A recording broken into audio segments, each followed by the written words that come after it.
And breathe. Breathe in, breathe out. Good morning, people of LinkedIn.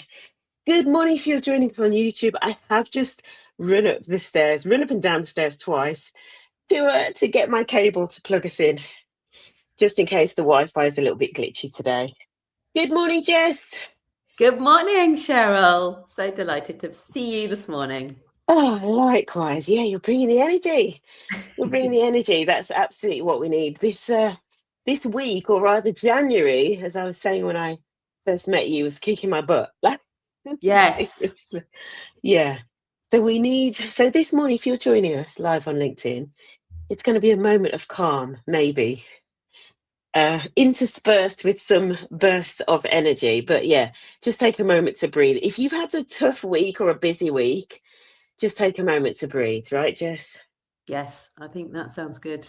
We need a little pause always. We do. So if you are joining us live, please do say good morning in the chat. Maybe let us know how your week's been, actually. And this topic here, so this is part 2 of intersectionality. So last week I had Tash, Kristin Thomas. Tash, I hope I'm not butchering your surname there. And we started talking about intersectionality, particularly as it pertains to women and other aspects like culture, which sometimes isn't always talked about, even when it comes to intersectionality. So today we are diving into intersectionality part 2, and we are going to be looking at it through the lens of gender, women in particular. I've got the amazing Jess Rad off of the WomenHood, who potentially is changing the branding name. We may get onto that if there is time, but we're going to talk about why we often need more than one strategy when it comes to women. So we're going to get into that. Good morning, Adrian. How are you doing? Adrian Aronsel on the Cornish coast. I'm guessing that whenever Adrian and or Sylvia Anna join from Cornwall, it's always wet and windy on the Cornish coast. So yeah.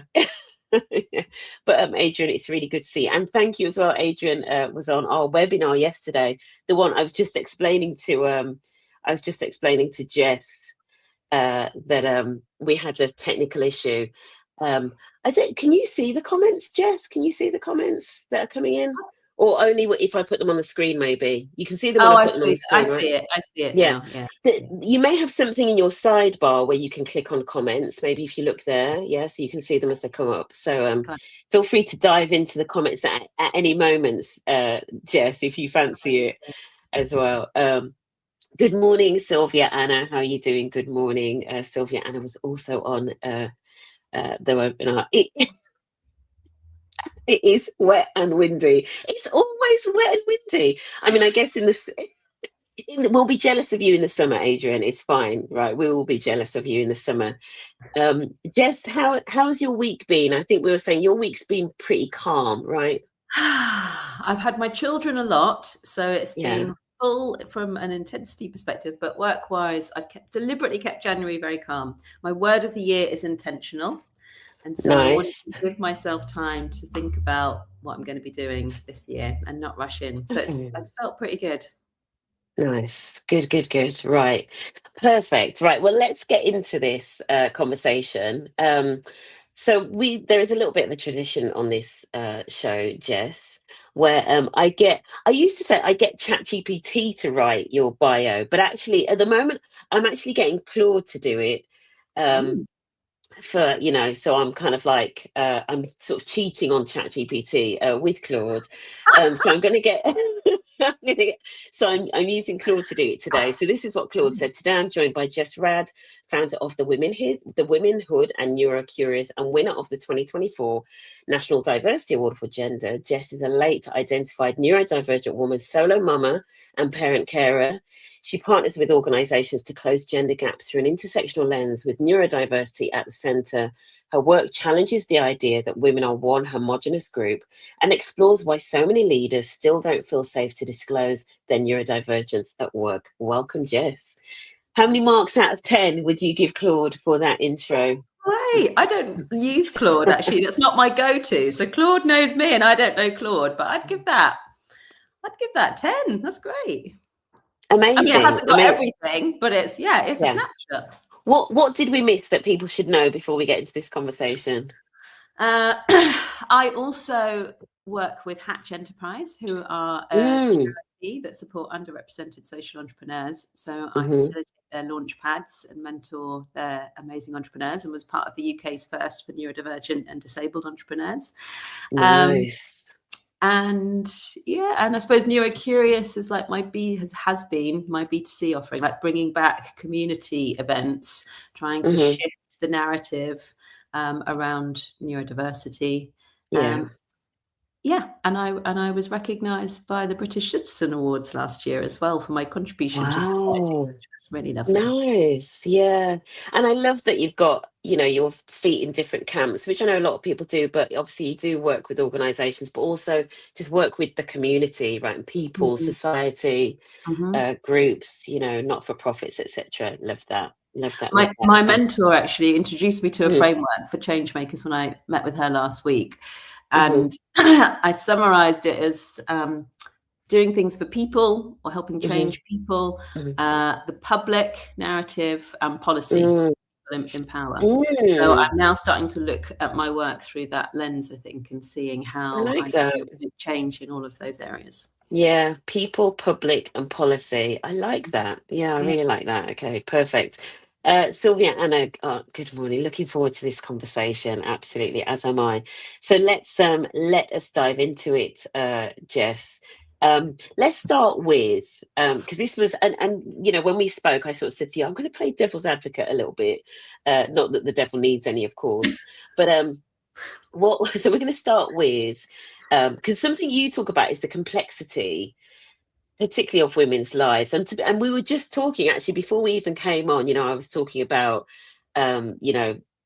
illnesses with my knee, and we were talking about caring responsibilities and children at different life stages, and I also support my mum who's got mental health challenges and all of those sorts of things. So do you think are women's lives more complex than other genders, say for example, more complex than men's life, right? And what is it and why can we say it's more complex?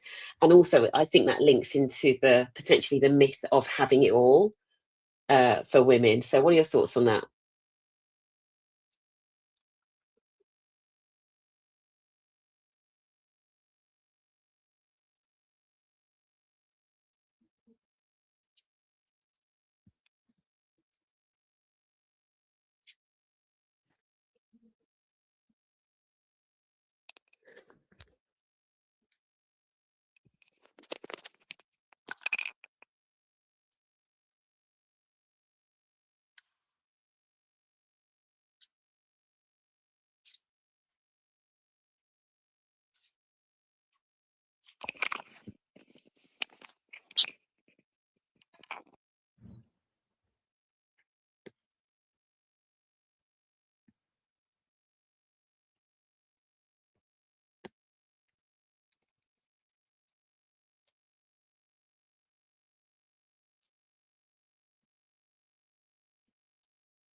I thought it was my ears, but I think you might be on mute.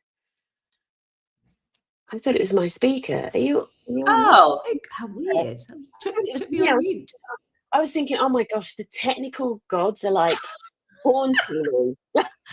How strange. I didn't touch anything. That was a little gremlin in there. Okay. Did you hear anything? I didn't hear anything from the start of the question. Yeah, right. Go ahead. Let's go again. So I was saying, I think we need, whenever we talk about one group, we need to just acknowledge beforehand that everybody is having a tricky time. So this is not an either or a competition.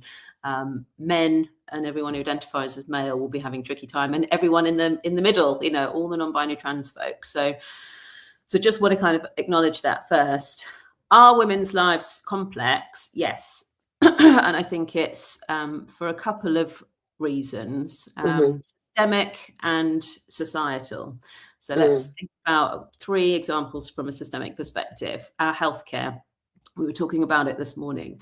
It's finally hit the kind of mainstream media, and I love it when I hear it from a taxi driver, a man in his 60s, that we don't really understand women from our own physiologies and biologies, because we've just been looking at men, and this shows up in many areas. I just saw a stat this week, actually, that a study of 200 physicians in 6 countries, 80% now do observe sex-specific differences in disease, but less than 30% feel equipped to treat those differences. So it feels good that we're kind of making changes, but the reality is we still don't know. And I see this obviously showing up in the many gaps in neurodiversity as an example. Then, as we talked about this before, about the mismatch in like our education and workplaces. So we've built workplaces and schools and education based on having 2-parent families, and one that is probably staying at home looking after the children, which of course is not really the case now. We have, let's see, 13, 14 weeks school holiday every year versus the 28 days that you might have as a parent, or you might, and if you're lucky, you've got 2 parents, so you might be able to put those together, but you're still missing a gap. And then if we add our intersectional lens, then we've got single parents that are struggling. If you add a kind of neurodivergent lens, you've got specialist schools like my daughter's in. She has holidays of 18, 19 weeks a year. So that's already, we're just setting people up to fail. And the last one I'd mention is money. Again, I just saw another DWP stat about the pension gap. By the age of 59, men are holding an average of 75k and women 19k. And that's, that's a 75% gap. So the point, I suppose, is that there's all these things that are actually quite invisible. We don't really talk about, but they're impacting women's lives, and they subsequently mean that you have to work harder to understand yourself, advocate for yourself, and spend a lot of time on it. So there's a time poverty and a mental load. And then I would always overlay a social conditioning of the requirement to be perfect, to not speak up, to not have boundaries. And you're looking at quite a complicated picture. Yeah, the requirement to be likable, right? Yes. Yes. Be likable.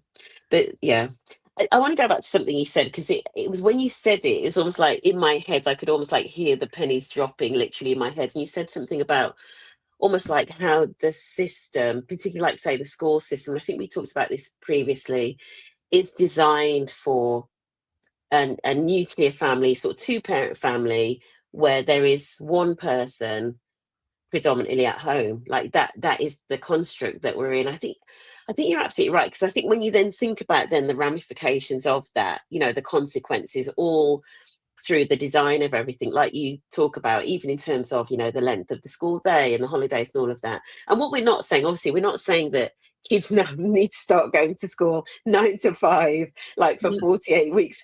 But there is this mismatch, isn't there? And also the other thing it made me think about when you said that about the construct of society, and it does link to the kind of women having it all myth sort of thing, but it made me think of, I don't know if you've read the book, is it In the Patriarchs, I want to say? I think it's In the Patriarchs, but it could be in Inferior. So 2 books by Angela Saini, fantastic author. If you want to understand, the science and the biology of gender and all of that sort of thing, she's fascinating. But in one of those books, she talks about how in, for example, Eastern Europe, in communist countries, because they wanted more women in the workforce, they actually took more steps to support a lot of the domestic chores. Do you know what I mean? So in workplaces, you could easily very cheaply pick up dinner for the home. Like laundry services were really cheap. Everything about kind of running the home was made really easy because they wanted the women in the workforce. And this is going back to like the 40s, 50s and 60s. This isn't like 2020 stuff. This was like, there was a business case for getting women in the workplace. So as a society, they invested in taking the kind of, the legwork out of doing stuff at home. But the Western, the US and the UK didn't really follow suit. We had this 1950s model of, no, this is the role of the woman. And then obviously then you overlay onto that women's lib, which is women can do it all and be anything. And you've now got this really complex, messy thing, right? Yeah, I often say I feel like we've been sold a bit of a myth, and in 50, 100 years time, women will look back and go, oh my God, that looked really difficult. Yeah, Because we've yeah, been told we can have it all, and we're like, yay, great, I'm going to do it. But we're trying to do it all, and it's just yeah, impossible. There are too many demands on us, yeah, and the systems, as you say, have not been built to support us, and that's why yeah. you've got generation burnout. I feel like we are. Yeah. And some of the complexity, I mean, I know I was talking about perimenopause being a word that I literally had never heard of until I hit 45 and was told it by an osteopath. So just, I guess, give us a flavor of, some of the complexity that we see that maybe is like unique to women's lives as opposed to other genders. Yeah, I mean, I think hormones is a brilliant one. The fact I was diagnosed with premature menopause at 38, which was pre the Mm. menopause revolution. So we hadn't had the Yeah. Channel 4 documentary. We weren't talking about it. And I heard perimenopause on the street. I was like, oh, what is that? And it was still filled with a lot of shame. That idea of going on HRT was massive. We still definitely associated menopause with just white, hot, old women. And I was like, oh, am I going to put my name to this? Yeah. But I did, and amazing magical things have happened from it. And I now do a talk about reframing it as a gift, because actually that estrogen is a caregiving hormone. So as it fluctuates and declines, you get this amazing kind of FU energy about you, and you start to put your own needs. So I think that should be harnessed. But that think of all those other hormonal related issues. Endometriosis is a massive one, which again, more people are talking about. But this, I've got friends and connections. I identify as disabled now because this has had such a huge catastrophic effect. And the problem is that we don't know about it, so that we don't have the awareness. And then, again, like neurodiversity is, something I talk a lot about, but it's often interlinked, and we're linking that with healthcare as well now. It's tricky. Yeah, it is tricky. And let's talk about how neurodiversity can present differently in women. And we can talk about things like language, late diagnoses, generational differences, etc. When it comes to neurodivergence in women particularly, what helps and what sometimes gets in the way? So we can talk about gender, but what is actually perhaps more accurate is about whether it's an internal or external presentation. It's all happening today. It's all happening. I love it. We are live, people. So, and by that I mean what most people are aware of, and a lot of the diagnostic criteria was built on, was this external presentation, one that you can see. An example in ADHD might be the hyperactivity of like physically having to move around all the time. Yeah. The internal version of that, which is more common in females, but not just females, so it could be in males as well, is in your mind. That hyperactivity is it's often associated with like a butterfly, like your mind is constantly moving. So it's totally invisible, or you might look like you've completely disappeared in a daydreaming and have gone somewhere. Autism, for example, the kind of special interests or passionate interests, I prefer that term, might align for females more closely with societal norms. So maybe it's fashion trends or it's pop culture or something. And so it's not trains and stamps or, maths. So things can actually just be misinterpreted and misunderstood. And then you have to think about masking, which is, us being very adept at looking at what's required of us, and then maybe camouflaging. So just kind of becoming your environment so that you can blend in and not stand out. And that, which is a pretty, seismic impact on your sense of identity. Because when you get to later in life and you realize you're neurodivergent and you've been masking your whole life, you're like, actually, who the hell am I?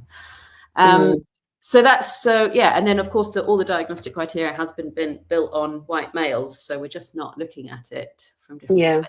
And thankfully that's changing. But it has meant that we've missed generations of females, and those gender gaps still prevail, sadly. Yeah. As you were talking there, I felt like the thing that kind of came into my to my mind. Let me just dive onto Sylvia's comment first of all. I love your take on peri and menopause as a gift. Yeah, that is my take also. We stop creating biologically and we start pouring our creativity into the world. What a beautiful way of looking at it. A massive potential to put into the world. And then Adrian is saying here, Brené Brown's been talking about the bias folded into executive presence. Oh, I really need to get into Brené Brown a bit more. The expectation that executives must be decisive, prominent, loud, and charismatic, land presenting in ways that conform. You can tell I haven't got my glasses on today. That conform to a particular idea of masculinity. She specifically talks about how executive presence doesn't make room for women and introverts. Definitely correct. I would include neurodivergence and other facets of identity as well. Absolutely. I was going to, you're spot on, Adrian. And I think we're going to delve into this more, particularly about the leadership. Actually, we're going to go into that next, which I know, Adrian, that is your sweet spot as well for you and Sylvia. When as you were talking, Jess, the thing. Rain Man has got a lot to answer for, right? That I film. know. I actually have a slide when I do my NeuroCurious events, and I put up Rain Man with Tom Cruise, who I personally like, and I say, I love this film, and I personally like Tom Cruise. Yeah, I but did. we need to rebrand autism. I'm sorry, Yeah. I'm on a mission. He's done a lot of damage in a way, sadly. Or we just need to rethink, and I think that's what I feel really passionate about. Is just helping us change how we think. I said to someone the other day, actually, I had a call with a university who weirdly found me on Perplexity. I thought, oh, we're in a new world. But I said, when I think of dyslexia now, my first thought is not, oh, you might struggle with reading and writing. It's, I bet you're really creative. And he said, oh, that's interesting. Because 40% of our art students identify as dyslexic. With ADHD, my first thought is, I bet you're really visionary. I bet you have amazing big picture thinking. You're good at connecting the dots. You're probably very good with people. You're very passionate and enthusiastic. Autism is about, having amazing, great grit and resilience and tenacity and deep knowledge. I have that viewpoint because of the knowledge that I have, the work that I do, the people that I interact with. And that's how I want other people to think. I love that. I love that reframe because, and I'm not going to get into the whole debate about the word superpower and all of that, right? Because it's, there's a lot of baggage around it. But the way that you've reframed it in terms of, when you think of a term, whether it be dyslexia or something, often we typically will go to the negative aspect of that, but actually reframing it to these are often the positives actually that come with that neurodivergence. And I mean, to me, neurodivergence actually it's kind of almost like the personification of the business case for diversity and diverse thinking. Like it truly is, like in organizations, if you get people that think very, very differently, and you can create an environment where they thrive. You don't force everyone to sit behind the same size desk in rows, right, and work the same hours. You can achieve incredible things. And I think organizations that figure that out, it's the possibilities are endless. But when you were talking about for girls and women in particular, that the interests may not be, computer programming or whatever, like the Rain Man school of thought. It could be fashion or something else. Or I'm like, this is I've just never really thought about it in that way at all. Really interesting. Really interesting. Yeah. And then, as you may have heard, and it feels like, we're all just learning about, we're learning that as our estrogen declines in perimenopause, that's when our traits are being amplified. So things that have laid dormant, we've never been aware of, we've been able to mask. Suddenly they're coming to the fore and we can't control it. And I do a talk, it's called Mindful Transitions, about perimenopause and neurodiversity in that intersection. The message is really about, this is like actually a great liberation of unmasking, because you can't mask anymore. And this is something to be like relished, because you actually get to understand who you are. And along with that, all of your amazing strengths, and showing up in a world that isn't necessarily, I don't like this idea of what the world isn't built for you, but like being able to advocate for your needs, which I think is really important. Yeah, absolutely. Yeah. I totally agree with you. Menopause definitely takes those hormonal filters right off. It's like, you just got to get it today, It does. And I do a session for menopause just for men or males, so that they can learn without any women in the room, actually. And recognize what's happening in the women in their lives. And it's amazing if you can create those like spaces. Absolutely. We're going to go on to talk about leadership. Let me just read this. So we're going to talk about why it is that senior leaders often don't want to own their neurodivergence. Sylvia, and I'm exploring ADHD from a nervous system point of view. Let me just go on here. Neil Glendenning defines it as a pattern of regulation rather than a deficit. Powerful reframe. I can see this in my work. Lots of nuances to mention in this comment. Yeah. Great reframing. It's so grounding at this moment. Thank you. Good morning, Alicia. I hope you're well. Yeah, let's get on to senior leaders in particular. And Adrian sort of like started us down this road. So, and it's, there is a whole piece of work around, how people cover in the workplace, etc. And senior leaders in particular actually do cover a lot. We often think that it's junior people coming into workplaces that, tend to kind of cover up who they are. But I think Gen Zers, I think, are actually flipping the script on that one. And at the moment, it's senior leaders. So why do you think it is that senior leaders don't always disclose neurodivergence? And do you think it's related to, this whole thing about social contagion and, ADHD just being like an Instagram trend and all of that? Just what are your thoughts about it? I think it's fear, put simply. We all fear judgment, don't we? I think it's a very part of the human condition. But there's exceptional pressure on leaders, as it's been mentioned, in the chat already, about what that looks like. And the problem with that is it kind of shifts the blame from these systemic barriers to individuals. And sadly, the repercussions of that is that we're losing the potential for really powerful, influential people to be amazing role models. When I did the first NeuroCurious event last year, it was about uncovering and celebrating autism and ADHD in females. And we had SLT from Channel 4 and VP at Capgemini. And actually, I share the lived experience. So I have lots of other people sharing their stories, because my story is only one. And it's not about me. It's about diversifying neurodiversity.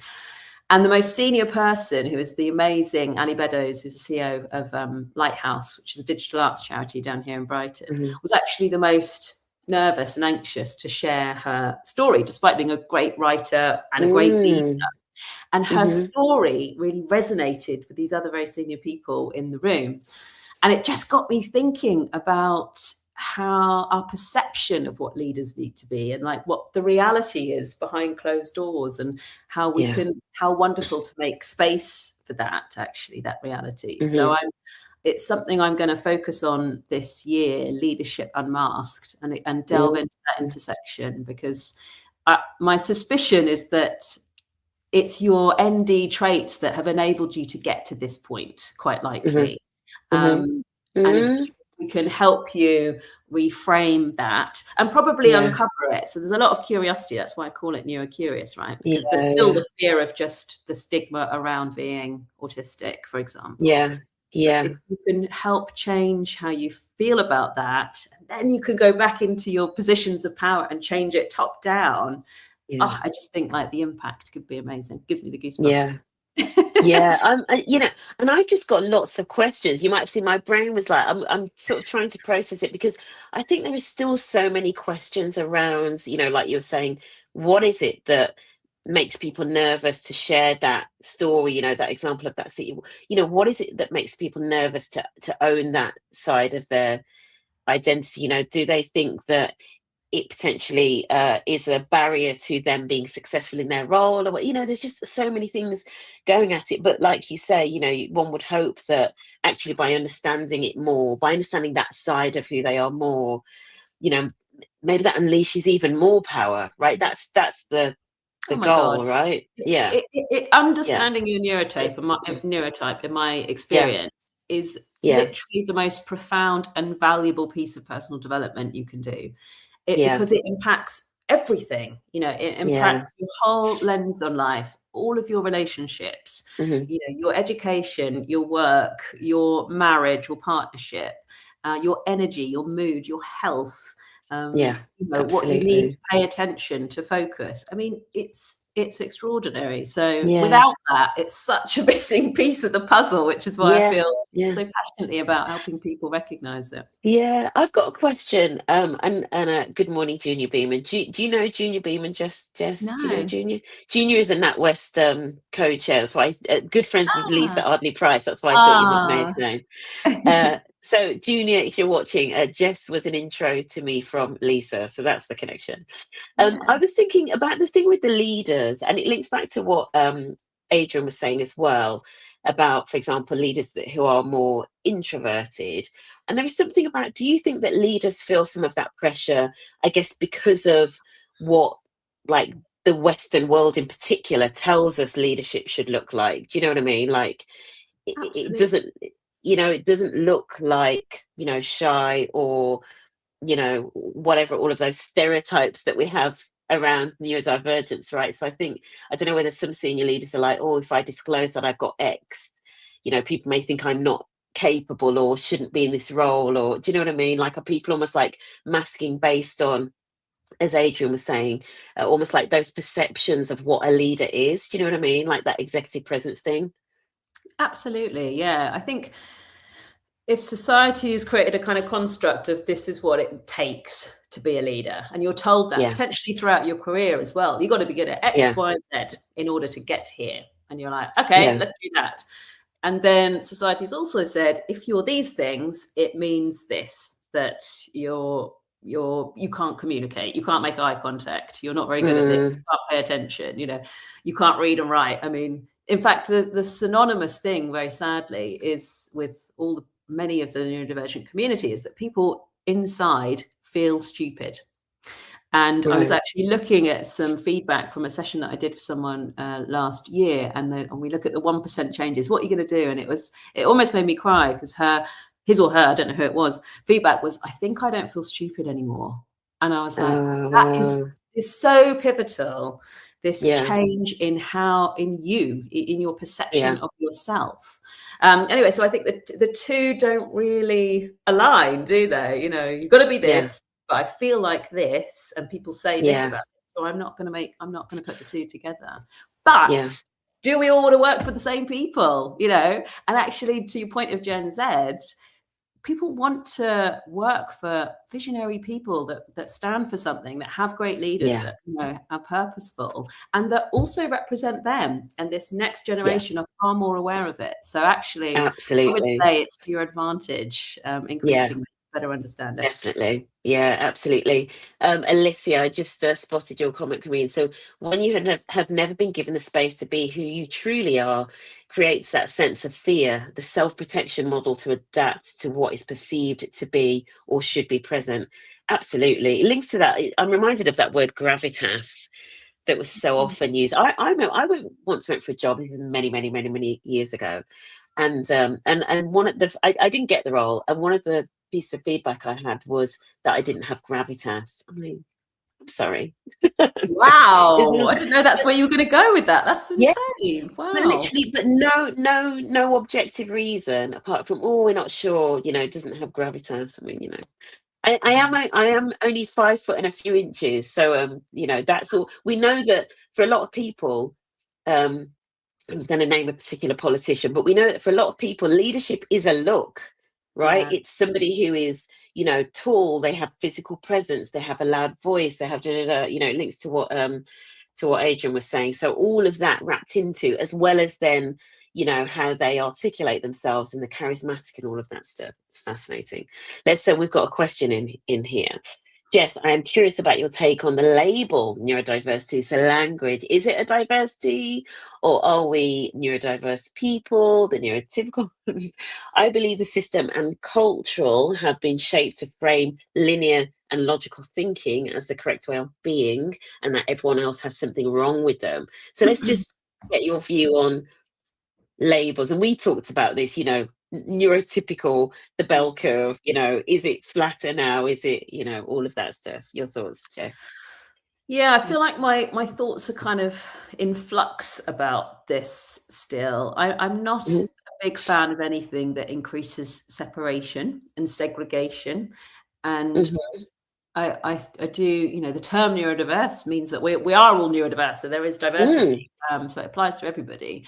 And then you get into neurodivergence, which it is a term I use. I don't really like the neurotypical because it just implies, what's norm, what's average, and what do we really know. My yeah, sense is that things will change quite a lot in the yeah, next, I don't know, 10 years, my hope, definitely yeah, longer, that this will be a point in time, and we'll come to think about and talk about this quite differently. yeah, And in yeah, the meantime, yeah, I think we have to all just be mindful of how we talk about any of these things so that we don't mhm, enforce greater, as I say, separation, because it creates mhm. barriers between us. What we really need is unity and harmony between us all. Absolutely. Emma Claire, good morning. Thank you for joining us. It's really useful to have more information out there, and the more we can break down those stereotypes, the better. We are all individuals, no matter what diagnosis we have. Yeah, when I talked with Jess last week, no, earlier this week, I was talking about that. I've just got this theory that, the bell curve of what is normal with most people being in the thing. I've just got a view that as we learn more about neurodiversity in all of its glory, it's that curve is just going to be a lot flatter. I just think we're going to realize, especially with masking and social norms and social conformity and all of that, we're just going to realize that we're a lot more spread across the spectrum of behavioral neuroscience than we realize. I genuinely think that. I think we have been, we've all been constrained into a kind of very Victorian kind of origin way of thinking. Do you know what I mean? It's just a theory I have anyway. Yeah. And it's often linked to the diagnostic statistics. Oh God, DSM, can't suddenly remember the acronym. Yeah, yeah. And in 2013, that was only when they decided you could be autistic and ADHD. So before then, you Right. had to be one or the other, and that's only Yeah. 13 years ago. So Yeah. things will change over time for sure as they Yeah. change those That definitions. yeah. That manual or whatever it is, I can't remember what it's called, but Yeah, I think I know the one that diagnostic you mean. statistic manual, I think. Yeah. Yeah. Okay, let's just get into like for organizations when it comes to intersectionality and women in particular. There's something that I've seen, and you've probably seen this as well. A lot of organizations sometimes have what I sort of call one size fits all programs or sheep dip programs. So for example, for women that maybe are approaching board level, there's like a board development program, and it's just the same program like for all women. Just give me your thoughts on why some of those one size fits all interventions maybe don't work for all women at different intersections, whether that be, neurodivergence or race, social mobility, stage of life, and how organizations can start to think about this differently.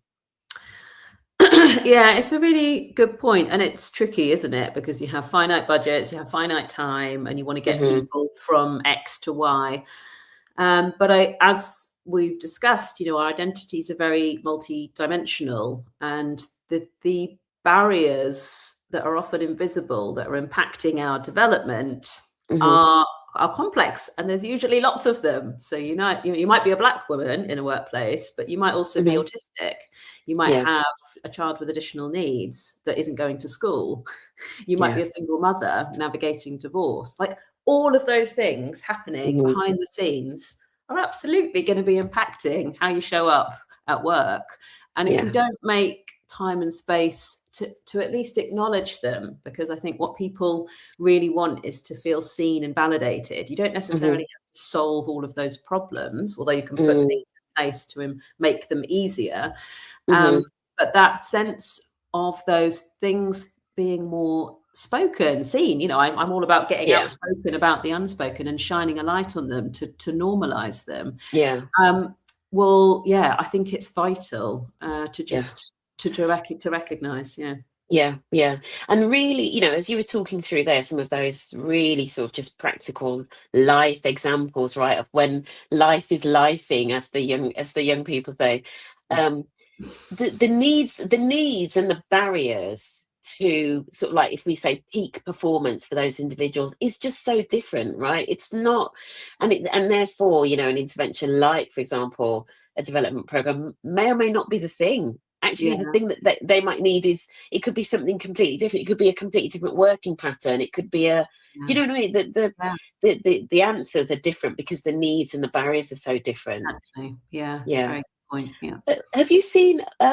Have you seen this done well, in terms of, have you seen any organizations that maybe they have, almost like really sort of like looked at that group and gone a little bit more granular, and maybe they've asked the individuals what would help, do you know what I mean, rather than kind of just rolling out something from the top that they think, oh, we're women's networks, this is what we do, we just do this. Have you seen any organizations where actually they've done something slightly different and maybe taken a slightly more individual approach, or they've maybe gone more down the road of things like, I don't know, sponsoring or mentoring, but more like individual interventions rather than the sheep dip?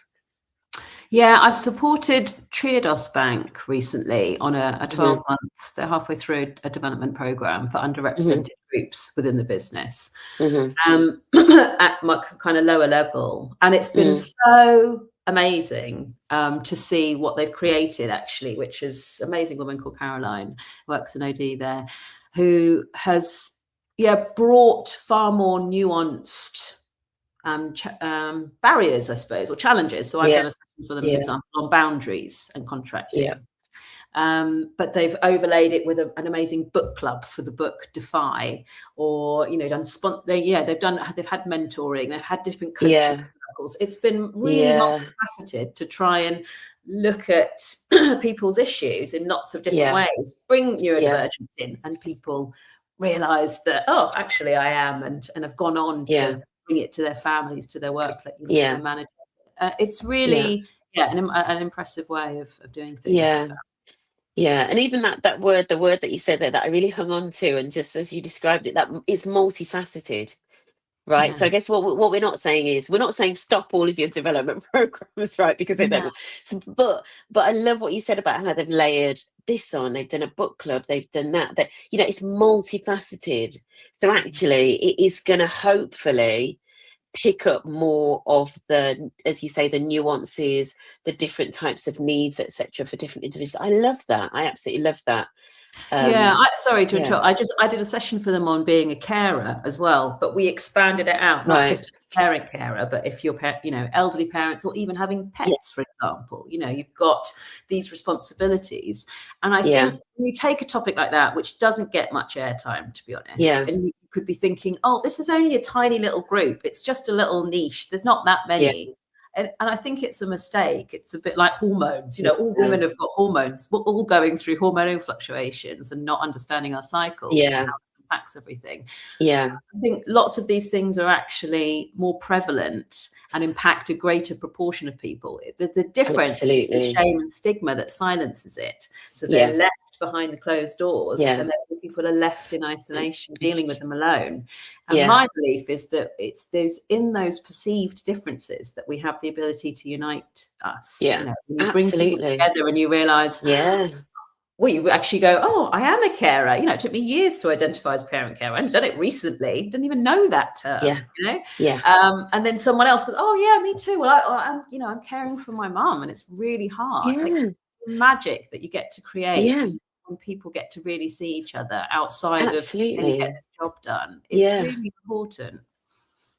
100%. And you had me at carer, because I tell you what, I think, I'm aware of things like, for example, carers leave policies, but in the context of this, in terms of when you're looking at, for example, women in particular, but I obviously know it affects other genders, and I know of men who are also caring for like elderly parents as well. I feel that not enough people are talking about it. Like I that for agree. a lot of senior people in organizations, these caring responsibilities just slowly creep up, right? Your parents just start to need you more and more and more, and it literally starts to seep into every moment of your working day more and more and more. You're not even calling yourself a carer because you don't really identify with that as a label. There's in the distance somewhere there's a policy that's probably on the intranet called carers leave that Yeah, you absolutely don't identify with, and you're thinking, I don't need leave. yeah, And it's like, I mean, I need to get somebody on here to talk about it. It's like, yeah, clearly, because I've clearly got, but it's yeah. when we think about in this topic as well, the intersectionality of it, I feel that it is one of the most under spoken about issues at the moment. I feel like we've done a good job now in raising the awareness on like menopause. Caring is Yeah, absolutely doing a number on all of us, like yeah, 100%. yeah, yeah. It's I agree. yeah, Yeah, the stats are amazing. I'm probably going to get it wrong. I'm sure it's like 5.8 million unpaid carers in the UK, but when you look at the EU, it's like 100 million or something. It's pretty insane, like yeah, what's actually happening. And as you say, it's that identification. Because we're not talking about yeah, it. We don't have the language for it. We don't yeah, yeah, understand yeah, that actually what we're doing is yet another unpaid job, for yeah, lots yeah. of women. And it takes time and energy. There are Yeah, precious resources. absolutely. Yeah. I've been wrestling with this for a year. I've been wrestling with it. Like, am I a carer? Like, like I've been asking, am I a carer? And then a friend of mine, she recently was caring for, bearing in mind she's got teenage children. She then also got her mother who is in poor health and her grandparents. She was literally caring for like 3 generations. Wow. I mean, It's that's crazy. Yeah. so much. And when we don't live Unbelievable. in intergenerational households anymore and we're trying to dot Yeah. around and, care for people that Yeah. aren't right near us, it's incredibly Yeah, challenging. yeah. It's caring is the new menopause. I'm telling you, you heard it here first. Caring is I the new. believe it. I believe it. I'm there for it. Uh, yeah, Sylvia Anna has put here, and it's also about the ripple effect. If I am affected by my caring responsibilities, my partner or my children will be affected. Absolutely, Sylvia. It's a little bit like the conversations that we have around menopause and why it's so important for everybody, in the household and the family and in society generally to understand these things, is because it has this massive ripple effect for everyone as well as like in the workplace. So line managers understanding the pressures of those caring responsibilities, just the psychological and emotional load that creates for the individual Totally. that is about to go into a performance appraisal to talk about whether they've got that board role, right? Yeah, It's I think challenging. it's Yeah, helpful. It just raising awareness of this stuff gives you a new lens. You're putting yeah, on glasses and suddenly able to look at people differently and think beyond their behavior. What might their mindset be? yeah, What might be happening, yeah, in their home life? What might their yeah. neurotype be? And it just Yeah. increases an automatic, hopefully, eventually, sense of curiosity, of Mm, compassion, of empathy. yeah. And if you can create cultures where you can actually talk about it, even better. Mm, We're not yeah. just having to second guess. It's like, oh, yeah, this is happening. This is really hard. Absolutely. And you Yeah. process it and move on. Yeah. And it's people as we live in the context, right? We there is context around what's going on for us. When people come into the workplace and in workspaces, there are all of these things which kind of almost takes us back to the top, the complexity.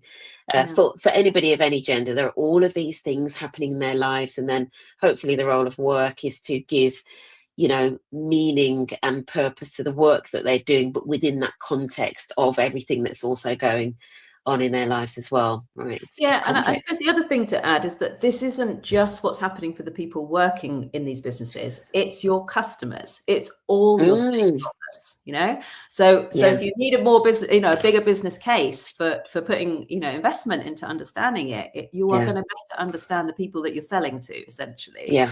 because these are not in Absolutely. isolation. Yeah, yeah. Businesses. And here's the thing, as anybody that's talked to me recently will know, uh, understanding humans is our only differentiator, right? In the world of AI. Yeah. Human connection and being able to understand other humans and empathize and all that. That's our only differentiator, people.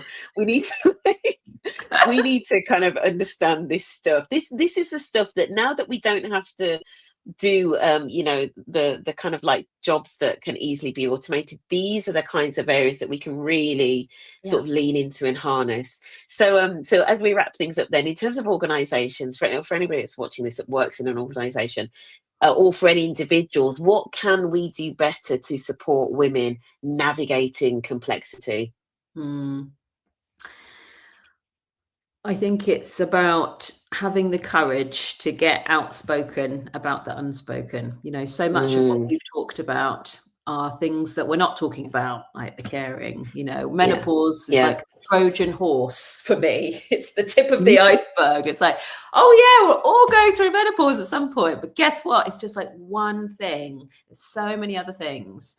And if you can just create the spaces and the safety for people to share it, then you get to better understand who's working for you, and then you get to co-create, ideally, the things that work rather than making assumptions about, oh, we need this. It's like, let people be part of the solution, and then they're far more ingrained, you know, and enrolled in it.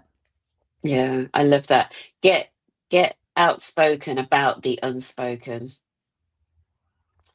Yeah, let the church say amen. I love it.